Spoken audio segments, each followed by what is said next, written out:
Alors bonjour Monsieur Sébastien Théry, Bonjour. vous représentez l'association Pérou, est-ce que vous pouvez nous en parler? Oui, donc le Pérou c'est un acronyme pour Pôle d'exploration des ressources urbaines. C'est une structure associative nous avons fondé avec le paysagiste Gilles Clément il y a 3 ans et qui, comme son nom ne l'indique pas, développe des projets de recherche-action dans le hors-champ des villes. On travaille en général dans tout ce qui relève d'installations, d'habitats indésirables dans nos marges urbaines, dans les campements, dans les bidonvilles, dans des camps, etc. Essayant de les explorer un peu autrement et de faire que d'autres réponses soient produites à leur endroit que celles que l'on connaît habituellement, qui sont passablement violentes et insensées, ne produisant que la répétition du même et la reproduction de ces situations-là. Alors vous accordez une grande importance à la médiation dans vos projets, Est-ce que vous pouvez nous en parler? Oui, disons que s'il y a un horizon de travail du Pérou, c'est bien celui-ci simplement, c'est-à-dire que c'est de parvenir dans des situations de crise, donc de conflit, dans des zones de conflit, où sont radicalisées des positions inconciliables, disons, qui produisent la violence que j'évoquais à l'instant. C'est comment donc à cet endroit-là produire des récits qui permettent de faire justement se concilier ces positions a priori inconciliables.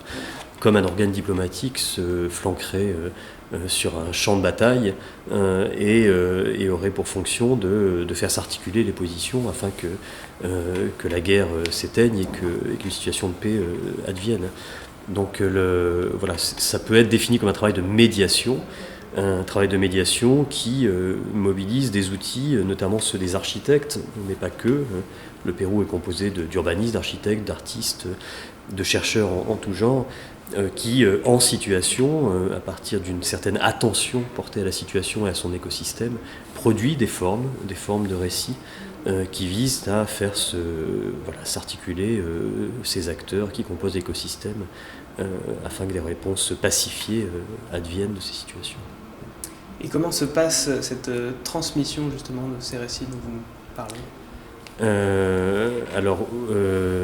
En situation, les formes qui sont produites simultanément sur le territoire, par exemple. Nous construisons, bien souvent intervenons dans un bidonville ou avec un collectif de sans-abri, etc.